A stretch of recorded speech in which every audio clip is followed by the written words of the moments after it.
Snow drifted gently across the dim streets of Clearwater Ridge, blanketing the town in silence and biting cold. On Main Street, the town's heart barely pulsed. Lights glowed behind frosted windows of Evergreen Grill, where diners chatted over hot plates and steaming mugs. Outside, unnoticed by most, stood a lone figure, four-legged, rigid, and still.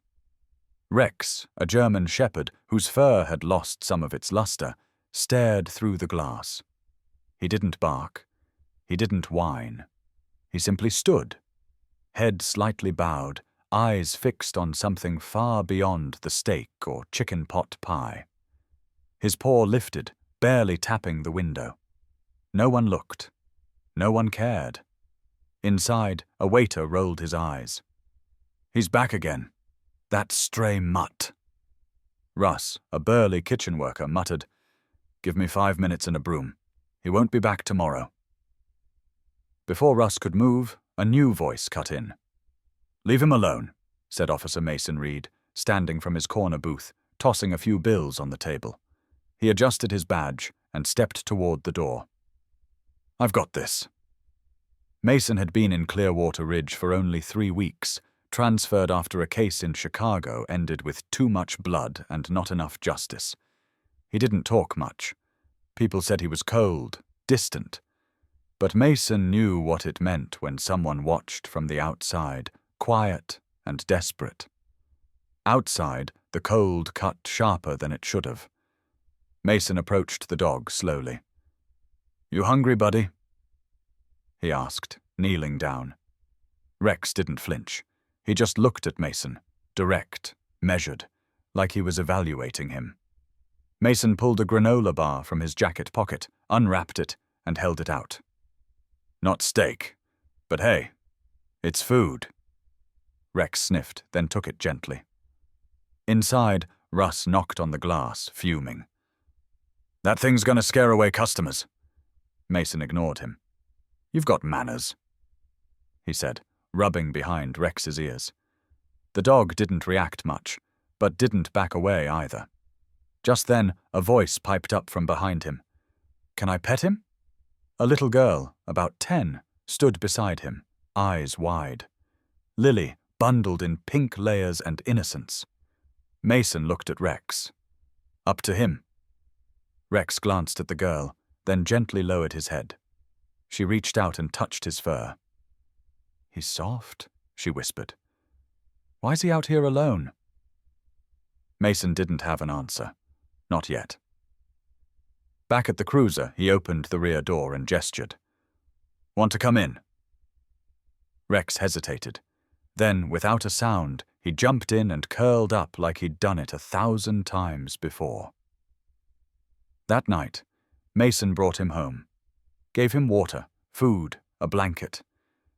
But what caught his attention wasn't the obedience or the discipline. It was the stillness in Rex's eyes. A deep, unreadable sadness. A knowing silence. Mason sat on the couch, sipping whiskey, staring at the dog now sleeping beside the fireplace. "You're not just some stray, are you?" Rex stirred. Mason got up, walked over, and brushed the fur at the base of Rex's neck. There it was, a small scar, and beneath it, a lump, a microchip. His heartbeat quickened. "Well, let's find out who you are." He grabbed the RFID scanner from his kit in the cruiser. Scanning. Beep. Info popped up. Name: Rex Handler, Sergeant Derek Monroe. Status: deceased. Location: U.S. Border Task Force, K-9 Division. Last seen: December 4th, 2021. Explosion at Yuma Safe House, presumed lost in action. Mason sat down slowly. "You're not just a dog," he whispered. "You're a survivor." Rex opened one eye. That was the first time he let out a small breath, almost like acknowledgement. Suddenly Mason's phone buzzed. An alert. Drug bust failed on Route 6. Fentanyl. Suspects fled, authorities baffled, no leads. Rex's ears perked. Mason stared at the screen, then at the dog. Guess we've got work to do. Mason stood in front of the precinct bulletin board, sipping black coffee that had long since gone cold. Photos of known traffickers were pinned up with red string connecting faces, aliases, partial license plates. None of it added up, not without the missing piece. Rex sat quietly at his feet, ears flicking with every phone ring and radio squawk, like a soldier who hadn't forgotten the job, even if the war was over. Detective Claire Jensen walked by, eyes narrowing at the dog. "You're seriously keeping that stray in here?"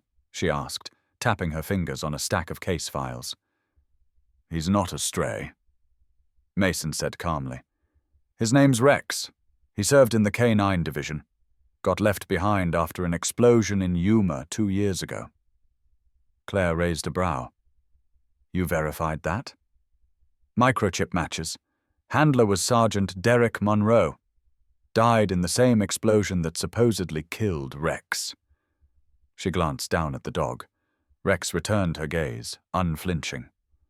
"Well, I'll be damned," she muttered. "The ghost of the task force." Mason crouched and clipped the leash back onto Rex's collar. "I'm taking him out for a walk. He gets antsy in closed rooms." Outside, snow had turned to a mix of slush and grit. Mason led Rex down to the alley near the old train yard, where homeless camps sometimes formed. Rex's nose twitched. He pulled gently against the leash, then stopped cold, his ears fully erect. "What is it?" Mason whispered. Rex turned abruptly and began trotting toward a narrow gap between 2 buildings. Mason followed. They entered a deserted lot behind an abandoned deli, the kind of place drug deals happened after the bars closed.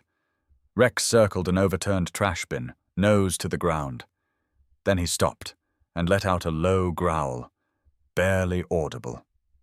Mason knelt and moved some of the scattered debris aside. A crumpled blue duffel bag sat beneath it. He opened it slowly. Cash, bundled in elastic bands, and small vials marked with faint red ink. Fentanyl. He heard a click, a cold metallic click that could only be one thing. Mason didn't look upright, away. He raised his hands slowly. "You sure you want to do this?" Behind him, a voice rasped. "Should have minded your own business."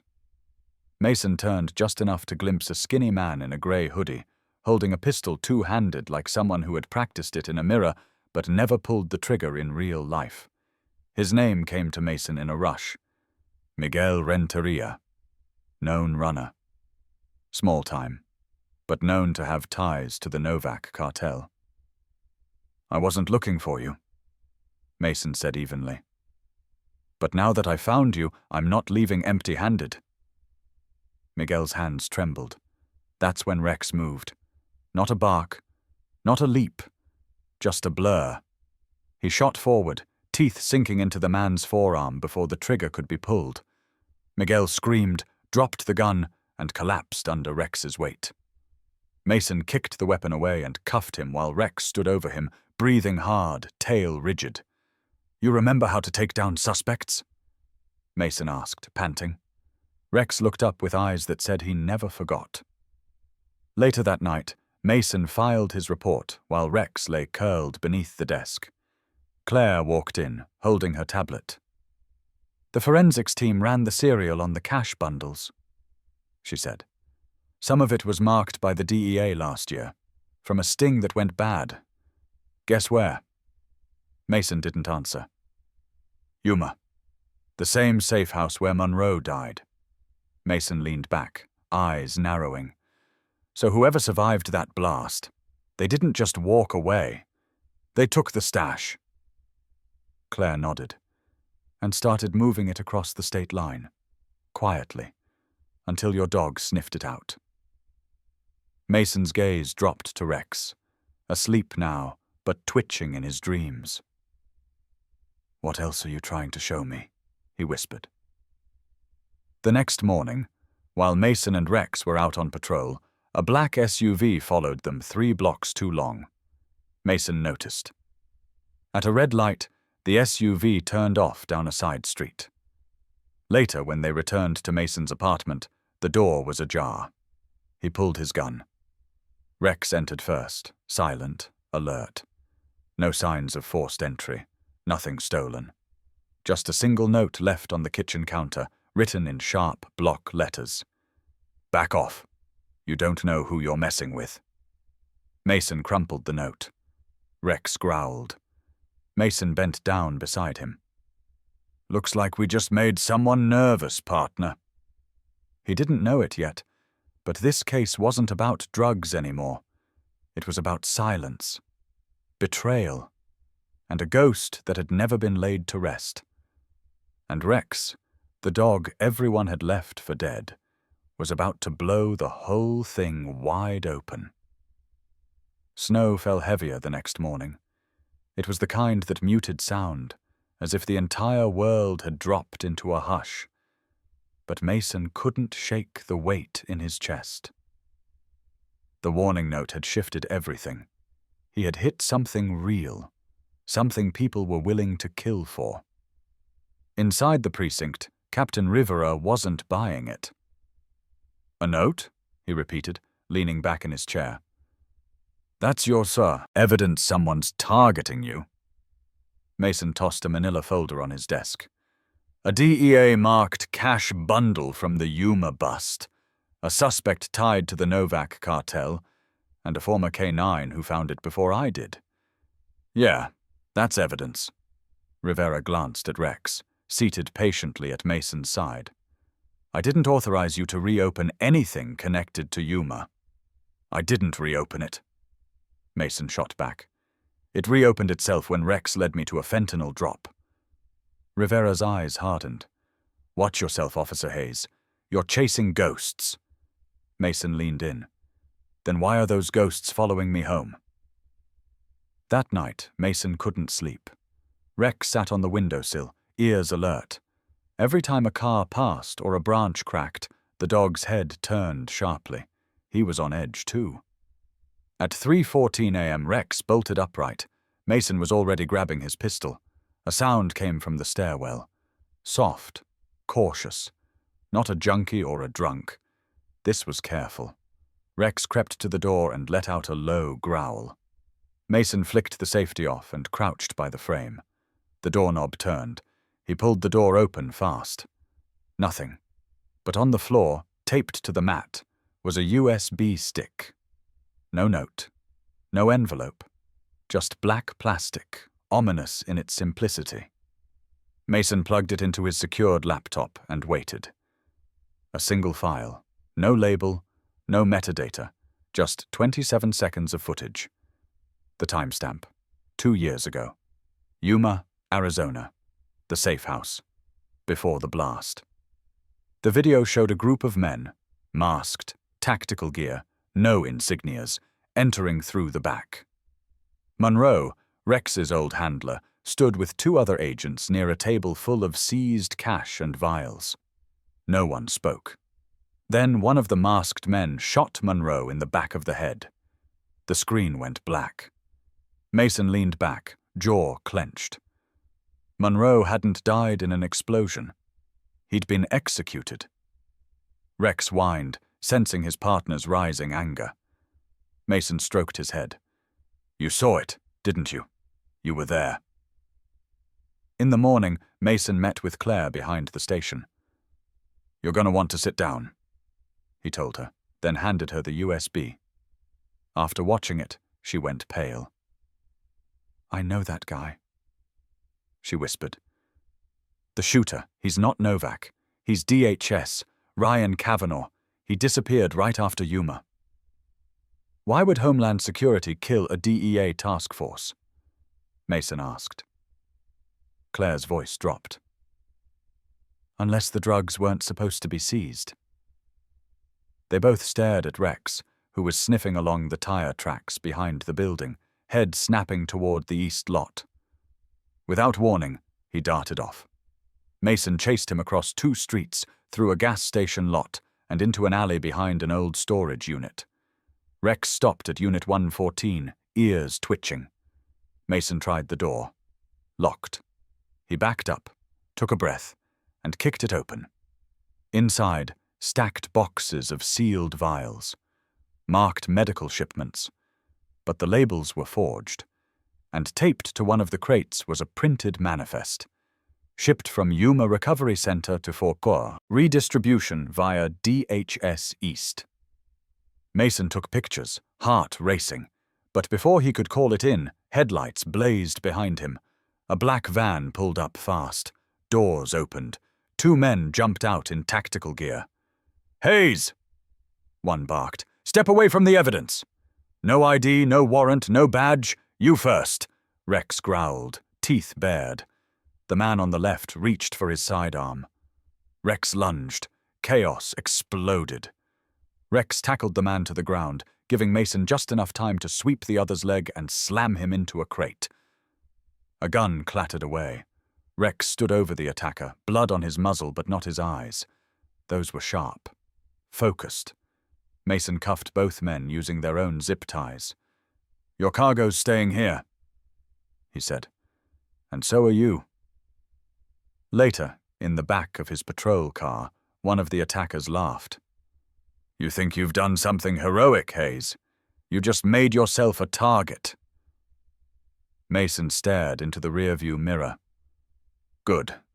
That means I'm getting close." As he pulled away, Rex sat in the passenger seat, head high.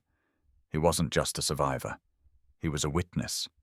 And now, they were coming for him too. The precinct felt different now.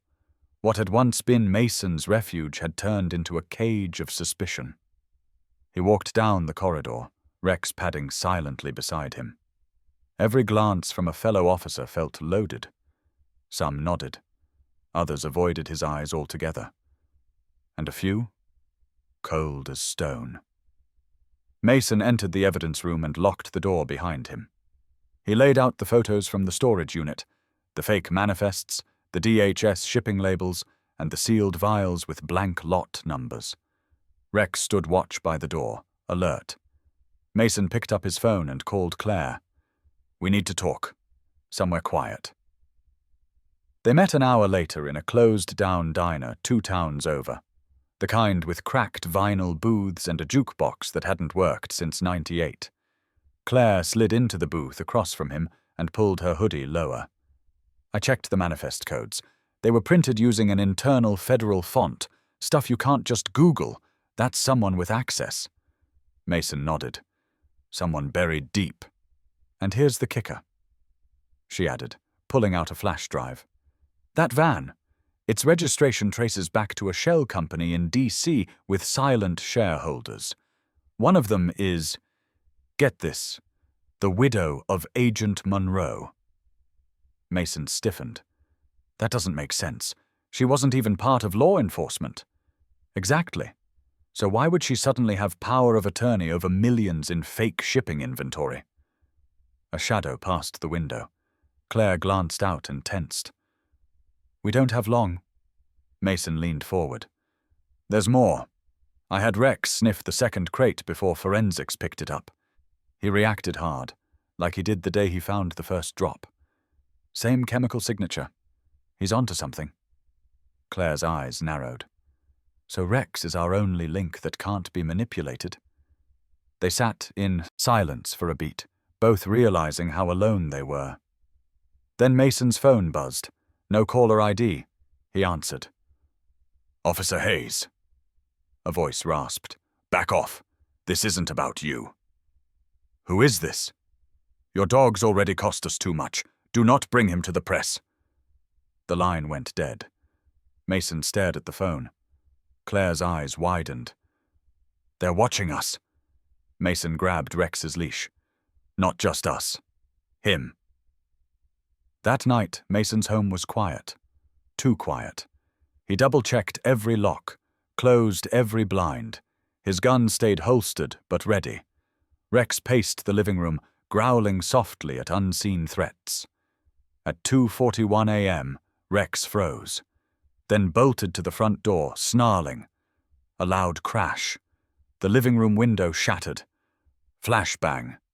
Mason dove over the couch, covering Rex with his arms. 3 men stormed in with laser sights and suppressed rifles.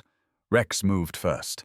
Fast as lightning, he tackled the first intruder, clamping down on his arm with bone-snapping force. Mason fired at the second, dropping him with 2 clean shots to the leg and shoulder. The third man fled back through the window. Blood on the floor. Glass everywhere. Rex stood over the groaning attacker, chest heaving, muzzle red. Mason called it in, his voice tight. "Officer down situation. My address. Attempted break-in. 1 assailant restrained. Possible federal connections." Paramedics arrived. So did Rivera. The captain's face was pale when he saw the downed attacker. "Do you have any idea who you just shot?" "No name tag, no badge," Mason said. "But plenty of bullets." Rivera pulled him aside. "Hayes, this is over your head. You're poking at things that don't show up in our systems. Do you want to keep your badge?" Mason didn't blink. Not if it costs Rex his life. As Rivera left, Claire pulled up outside. She'd brought something. "A full data packet," she said. "It's from a contact at an independent watchdog group. They've been following DHS black transfers for months." She handed it to Mason. Inside was a printed memo, one dated before the Yuma raid. It listed agents, expected seizure value, and one chilling line at the bottom. "If intercepted, eliminate all assets and destroy K9 unit." Mason looked at Rex. He wasn't a pet. He wasn't just a partner.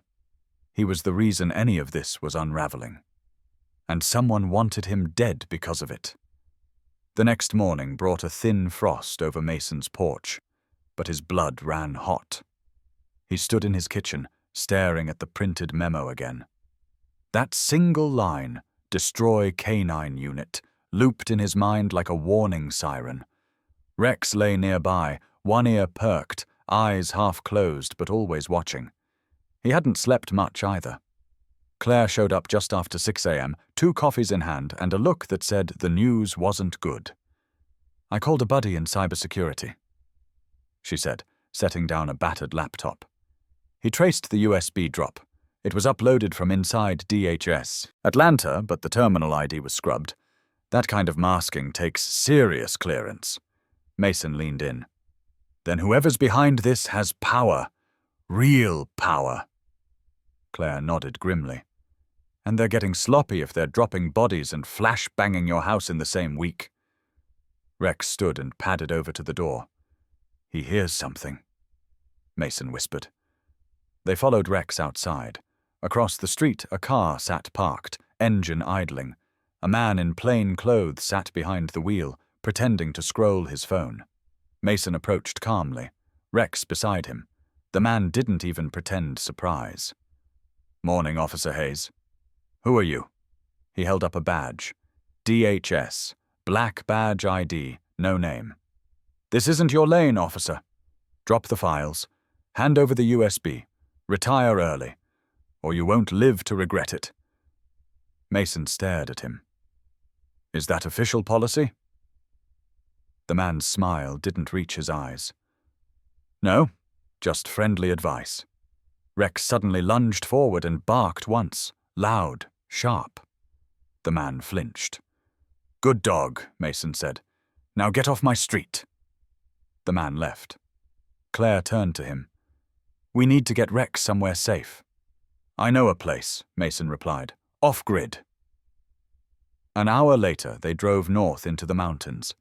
Hidden among the pines was a former ranger cabin Mason had used during search and rescue days. No cameras, no neighbors, just trees, cold air, and quiet. Rex sniffed the perimeter twice before settling by the fireplace, his head on his paws but eyes fixed on the window. Mason unpacked the flash drive and printed out every document. Claire laid them out on the table, shipment manifests, agent lists, DEA memos, and a curious email thread flagged in red. "This," Claire said, pointing to a message labeled MK Directive, "was copied to the widow of Monroe and someone named G. Lasker. That's not a known agent. Mason circled the name. Alias? Or someone operating outside the system? Suddenly Rex sat up, growling low. Mason froze. What is it, boy? He followed Rex outside, gun drawn. A woman in her 40s stepped out from behind the trees, hands up. Her parka bore a patch. Veterans K-9 Trauma Project. I'm not armed, she said. My name's Dana Weller. I used to train dogs for the Yuma Task Force. I knew Rex. Rex took a hesitant step forward. Then another. She knelt. You remember me, don't you? Rex whimpered, then licked her hand. Mason lowered his weapon, stunned. Why are you here? Dinah's eyes were tired. Because I heard what happened in town, and because Rex was supposed to be dead. Claire stepped out behind him. You're on the run. Donna nodded. After Yuma, I went underground. I saw what they did. I saw Monroe get executed, and I saw the order. Destroy all canines. I tried to hide Rex, but they moved faster than I could. Mason asked the question already forming in his mind. Why would the government kill its own canine units? Dana hesitated. Because Rex wasn't just trained to sniff narcotics. He was part of a trial. They were testing a biosensory trigger detection system. Chemical signals emitted under high stress used to identify lying, deception, malice. Claire blinked. You're saying he can smell guilt? Not guilt, Dana said. Intent. Rex paced slowly, head low, nose twitching. Mason watched as he stopped by the cabin's edge, stared into the trees, and growled again. He senses something, Mason muttered. A soft click echoed from behind. Mason spun around. Too late. A man stepped into view, silenced pistol aimed at Claire. You should have burned the files, he said. Rex didn't wait. He launched, teeth clamping onto the man's arm, sending him stumbling backward. The shot fired into the air. Mason fired twice. Center mass. The man dropped, dead. Dana stared in horror. That was Kavanaugh. DHS. Claire knelt beside the body, rifling through his coat. She pulled out a keycard, engraved with a single word. Glass House. What the hell is Glass House? Mason asked. Dana whispered, That's where they made the dogs. Claire looked up, pale. Then that's where we go next. The wind whipped around the cabin like a warning. Inside, Mason spread the files across the wooden table, each document more disturbing than the last. Claire traced the word Glass House on the keycard with her finger, her brow furrowed. Dana paced, arms crossed. Glass House isn't on any map. It's not a base. It's a black site, hidden in plain sight. They used to train canines for deep intel work, but somewhere along the way they started turning the dogs into weapons. Mason looked down at Rex, now lying by the hearth, eyes locked on Dana as if he understood every word. Weapons how? Behavioral conditioning. Pavlov on steroids. They used neurochemical exposure to make them recognize certain biosignatures. Rage, paranoia, fear. Some of these dogs could detect someone on the verge of committing violence before the person even knew it. Claire's voice was tight.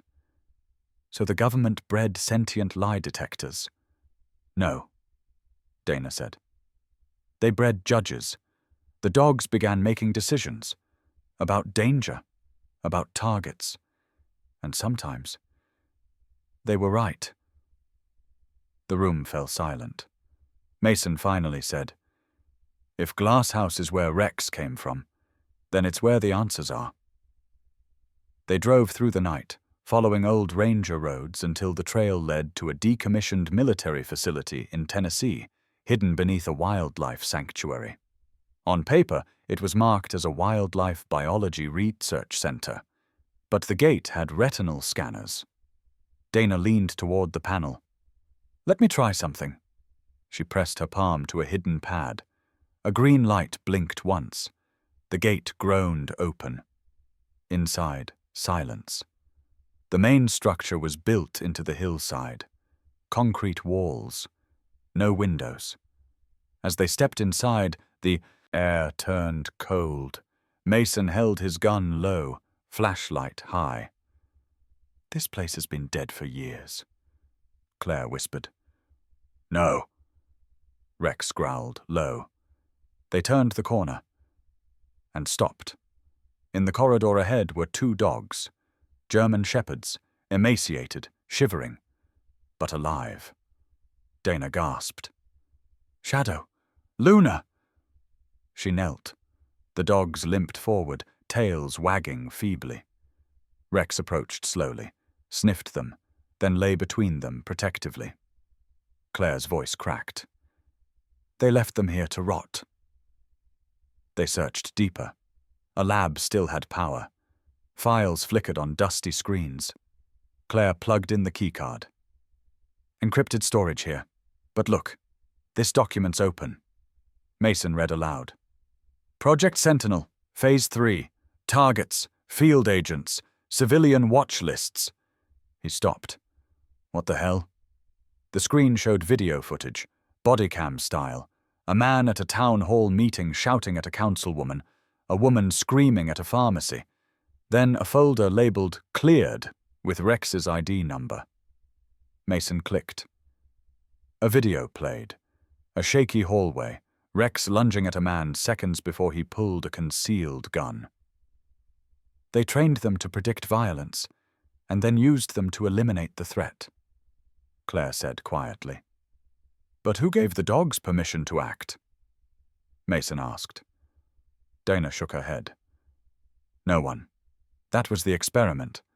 What happens when animals are trained to detect threat and left to decide?"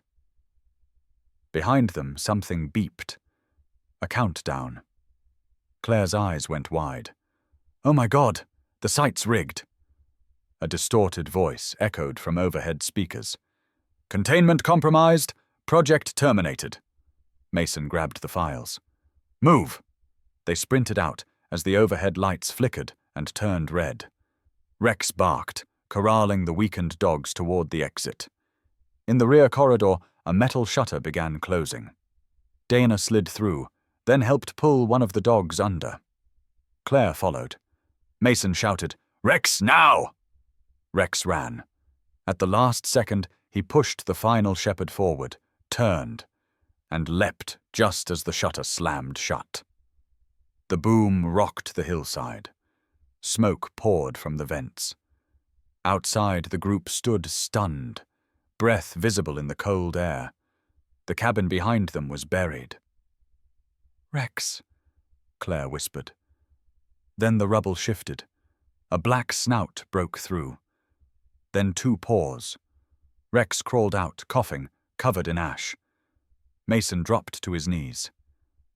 "Rex, you stubborn, insane, beautiful bastard!"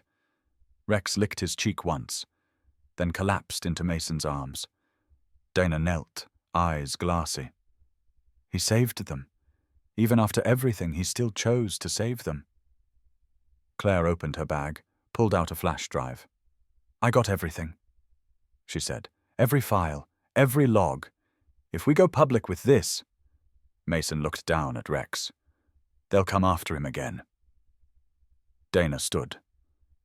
"Not if we make him public first." Claire raised an eyebrow. "What do you mean?" Dana took a breath. "We make him a hero. National, viral, untouchable." Mason's lips curved into a grim smile. "Then let's make them regret ever thinking he was disposable." They made it back to Charleston before sunrise. Mason parked the truck 2 blocks from the station, keeping the engine running. The city hadn't woken yet, but tension clung to the streets like fog. Claire looked over her shoulder. "They'll know we've got the files." Dana replied without turning. "Good. Let them come." Inside, Rex sat between the back seats, bandaged but alert. The two rescued dogs, Shadow and Luna, lay curled up next to him, heads resting on his flank. "We need a platform," Mason said. "Somewhere safe, public and fast." Claire pulled out her phone. "There's a local reporter I trust, Elena Griggs. Small but solid reach. She runs her own site. Clean rep. No corporate ties." Mason gave a short nod. "Get her. Now." By noon, they were sitting inside a coffee shop on East Bay, the lights dimmed, blinds pulled. Elena arrived with just a notepad, no mic, no camera. She was skeptical at first, until Dana dropped the flash drive on the table. "I need 30 minutes, Elena whispered after viewing 2 clips. "You've got 15, Mason replied. While Elena wrote, Rex sat by the window, watching every person who passed with sharp, silent focus. A little boy pointed at him through the glass. Rex gave a small wag, but didn't break his scan. The article went live at 1:17 p.m. Title: The Dog Who Knew Too Much. Subtitle: Government Black Site, Weaponized Shepherds, and a Silent Hero. Within an hour, it exploded. Hashtags surged, shares spread, other outlets picked it up. First local, then national, then global. By 3:00 p.m., a senator tweeted about an urgent hearing. By 5:00 p.m., Glasshouse was trending with over 4 million mentions. But the pushback came fast. 2 unmarked SUVs pulled up across the street. Men in suits stepped out. Not local, not federal, something in between. Claire tensed. "They're here. They won't touch us now," Mason said. "We're too loud." "Unless," Dana added, "they don't care." Suddenly a side door slammed open. Elena's assistant stumbled in, blood on his collar. "They're not going after you," he gasped. "They're going after the dogs." Rex let out a single bark, then lunged toward the back. Mason stood. "We need to move. Now!" They split into 2 teams. Mason and Rex headed through the alley with Shadow and Luna. Claire and Dana went toward the garage. Elena stayed behind, live streaming from her phone with a hand that barely shook. In the alley, Rex stopped. He turned his head slightly, then ran forward and shoved Mason hard to the ground. The bullet missed by inches. A figure in tactical gear stood at the far end of the alley, raising a second shot. Rex charged. He covered the 10 yards in seconds and launched. The man fired once more, this time into the air as Rex's jaws clamped down on his wrist. The gun dropped. Mason scrambled forward, tackled the man, and slammed him into the brick wall. Rex stood growling beside him, teeth bared. The man gasped. "I was just following orders." Mason hissed. "So did the Nazis." They tied the man with zip ties and left him behind a dumpster. At the garage, Claire hot-wired an old news van. Dana slid into the back with the dogs. Mason jumped in last, Rex right behind him. "Where to now?" Claire asked. Mason looked at Rex, then back at the others. "We finish what they started." On the road, Claire glanced at the GPS. "Where's Summit? Rex's original shelter was flagged as shut down years ago. But look, there's still utility activity registered at the address." "Coordinates?" Dana asked. Claire typed. The map blinked. "Upstate, 3 hours. Abandoned kennel facility near the national park border."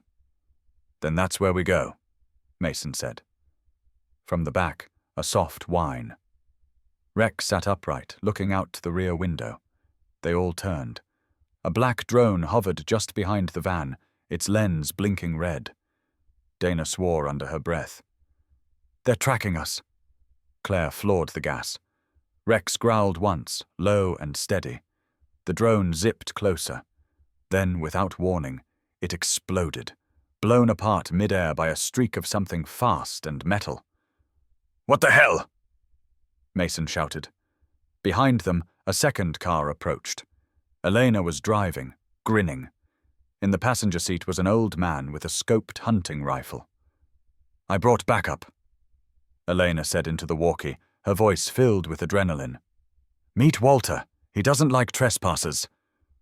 The two cars veered off-road into the forest, dust rising behind them. Rex settled again between the rescued dogs, his eyes locked on the horizon. He didn't bark. He didn't wag. He simply waited. The final act was coming. And he knew. The road narrowed as they climbed higher into the Appalachian foothills. The van rattled on the gravel, branches scraping the sides. Clouds had rolled in. It felt like the world was holding its breath. Claire's voice cracked through the static of the walkie. 1 mile to the facility. No signs of movement, but no birds either. Too quiet. Mason glanced at Rex in the rearview mirror.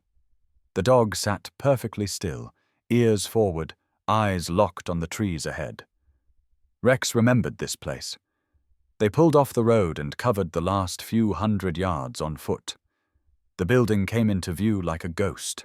Low concrete walls, rusted gates, long dead vines curling over broken signage.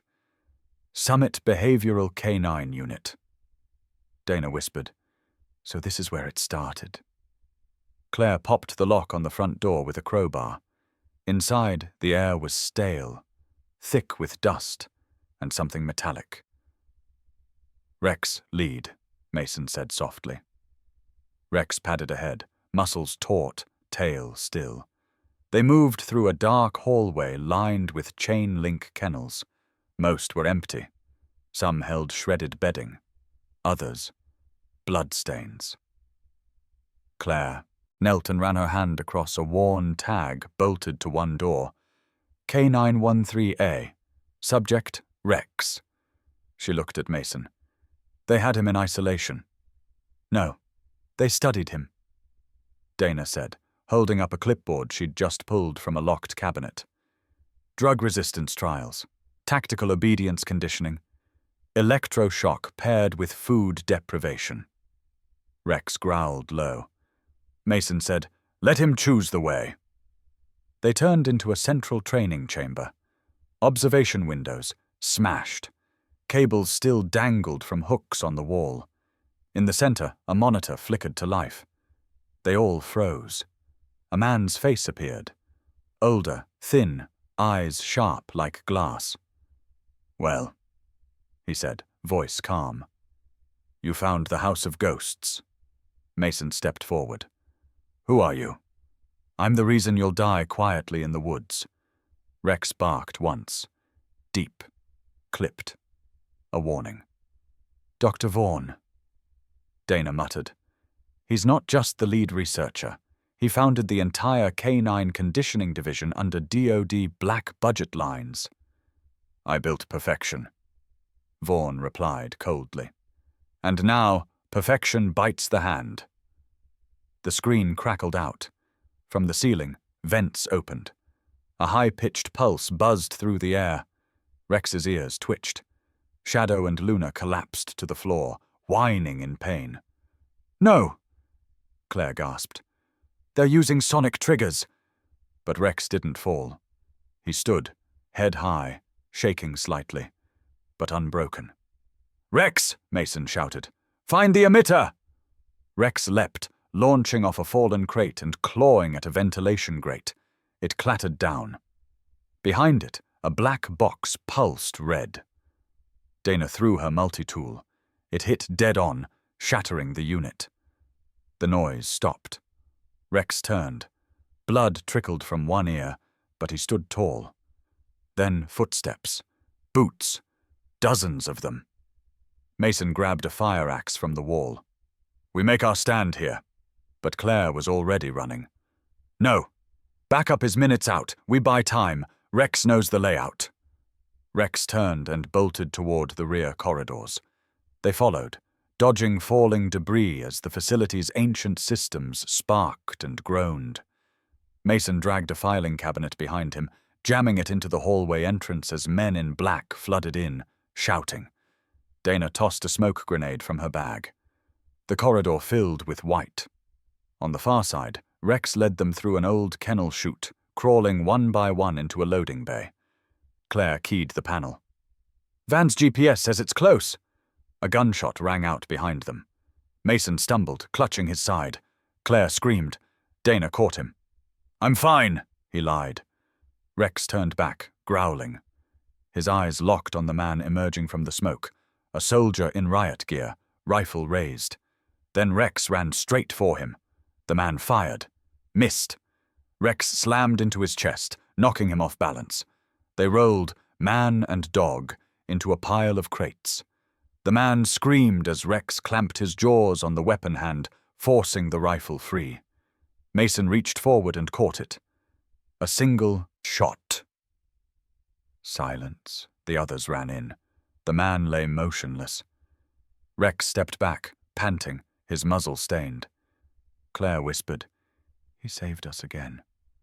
Outside, the backup team arrived. State police, a few local journalists, and Elena in her dented sedan. They drove off in 3 cars. Mason leaned on Dana in the back seat, pressing gauze to his side. Rex sat beside him, not taking his eyes off the road behind them. "You okay, big guy?" Mason asked, reaching a hand down. Rex placed his paw over Mason's. That night, the summit facility caught fire. Arson, they said. No one claimed responsibility. But across social media, a single image went viral. Rex standing in the rubble, sunlight catching his eyes. The caption? "He never asked for vengeance, just a chance to be heard." And people did listen. The morning after the raid on the summit facility brought more than bruises and half-healed wounds. It brought questions. A storm of them. Media trucks crowded the rural road outside Mason's house, their satellite dishes pointed skyward like vultures circling a fresh kill. Anchors whispered into microphones about a rogue K9 unit, whispers of unethical government experiments, and one particular German shepherd who refused to be silenced. Inside the house, Rex lay quietly on the floor by the fireplace. He hadn't moved much since returning. Not from injury, his wounds were dressed, but something deeper. "He hasn't eaten," Claire said, crouching beside him. "He won't even look at me." Mason, still pale from blood loss, winced as he settled beside them. "He's thinking. That place, it brought something back." "More than memory," Dana added. She was seated on the couch, her laptop open to a set of decrypted files recovered from the facility. They had a plan. Rex was Phase 1, but Phase 2 was already in motion. Mason looked up. "You're saying there are more like him?" Dana nodded grimly. "Not dogs. People." She turned the laptop toward them. "Bioadaptive implants. Behavioral override tech. They were testing on ex-military K9 handlers. One of them, David Granger, disappeared 6 months ago, listed as MIA in Syria. He's here now." "Here. As in his biometric ping just showed up at a military contractor warehouse outside Pittsburgh." Mason swore under his breath. Claire stood. "We have to go. Rex can lead us." But Mason hesitated. "He's not ready." At that moment, Rex lifted his head. His eyes locked onto Mason's, filled with a fire that hadn't been there since the mission. He stood, quiet, steady. And he walked to the door. They moved fast. No backup this time, just the 4 of them, and a cause no one else seemed brave enough to touch. As they approached the warehouse, an eerie sense of déjà vu gripped Mason. Fencing. Floodlights. The place stank of secrecy. Rex halted by the gate. His nose twitched, then he growled, low and guttural. Inside, they found rows of empty kennels, lab gear, and what looked like a portable VR simulation chamber. "Why would a weapons contractor need a dog training sim?" Claire muttered.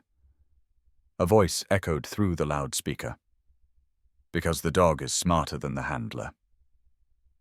David Granger stepped out from behind a support beam. Only, it wasn't quite David. His body was rigid, movements too precise. A faint metallic sheen glinted at his temples. "You're not him," Dana said. "No," he replied. "I'm what he became." Rex snarled and stepped forward, but Granger smiled. "You don't want to do this, boy. They wired pain into your loyalty. Don't make me trigger it." Claire raised her sidearm. "You move, I shoot." Granger tilted his head. "Then I bleed, but so does he." From his sleeve he pulled a small remote. One button. He pressed it. Rex jolted as if hit with a current. He whimpered, just once, then bared his teeth, defying it. He lunged. Granger dodged, faster than expected, and slammed into Mason, sending him into a crate. Claire fired. Missed. Dana dove for the remote, grabbing it just as Rex crashed into Granger full force, both tumbling across the floor. "Shut it down!" Mason shouted. Dana smashed the remote under her boot. Rex let go. Granger blinked, confused, disoriented, and collapsed. They stood panting in the silence. Outside, sirens wailed. Someone had called it in. Mason knelt beside Rex. "You okay, buddy?" Rex nudged his hand. Dana picked up a tablet from the control room, scanning files. "There's a list. 10 more handlers, scattered across the country." Claire looked at Rex. "You up for one more fight?" Rex didn't hesitate. He turned toward the open bay door and walked forward. And they followed. They weren't just cleaning up the past anymore. They were taking down the future before it took root. The safe house was dark, lit only by a flickering TV in the corner and the glow of a satellite map on Dana's laptop. 10 blinking red dots stretched across the country. 10 lives altered, corrupted, just like David Granger. Outside, wind rustled through the pine trees. Inside, silence fell over the team. Rex lay by the door, alert but still. Always ready.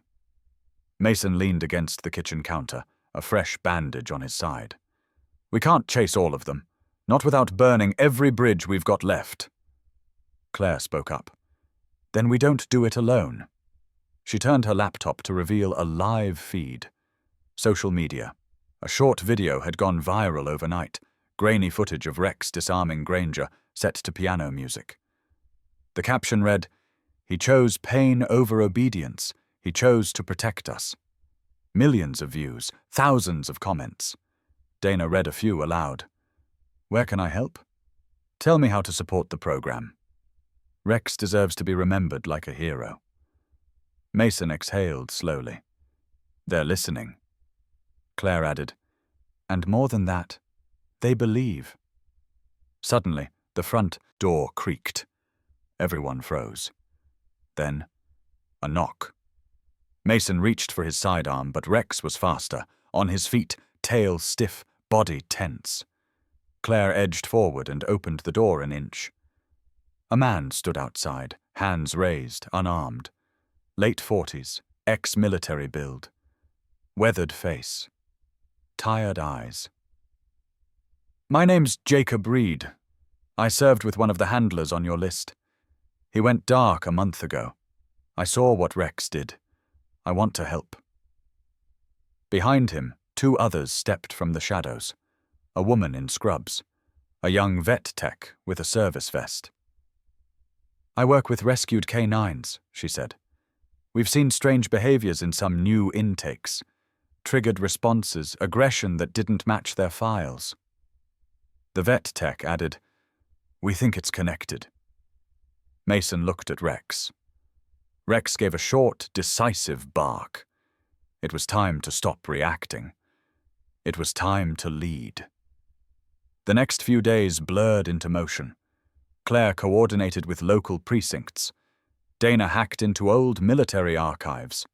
Mason worked with Reed to build a database of former handlers and affected units, and Rex trained with the newcomers. They called it the Ghost Protocol, honoring the lives lost in silence and secrecy, and the dog who had broken through both. The final twist came unexpectedly.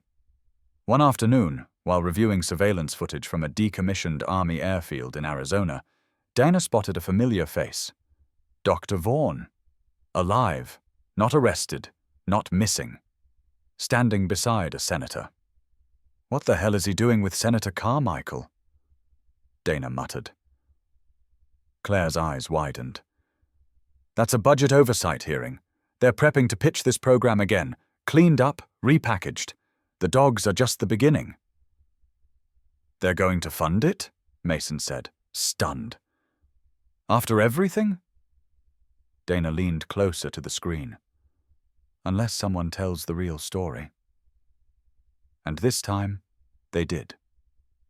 Together they compiled the footage, files, testimonies, everything. Claire recorded a voiceover. Dana encrypted the servers. Mason sat beside Rex as the final video rendered. They titled it, The Dog Who Chose Freedom. It aired on independent media within the hour. It hit 2 million views by sunset. And then the calls came in. From whistleblowers, from veterans, from parents whose children had been enrolled in military training programs they didn't understand. Within a week, the Senate postponed the funding. Within a month, the Ghost Protocol became a movement. And Rex? He became a legend. Not a lab experiment. Not just a loyal dog. A symbol. A protector. A survivor who had chosen to break the chain, to follow something deeper than conditioning. One quiet morning, Mason stood on the porch, sipping coffee. Rex lay beside him, chin on his paws, eyes on the trees. You changed everything, Mason said softly. Rex didn't move, didn't need to. He already knew. And as the screen fades to black, the final words appear. Sometimes the quietest voice speaks the loudest. If Rex's story moved you, don't scroll past. Share his legacy. Support responsible canine adoption. Follow our page for more untold hero stories. And tell us, what's your story with a loyal companion? Join the German Shepherd community today.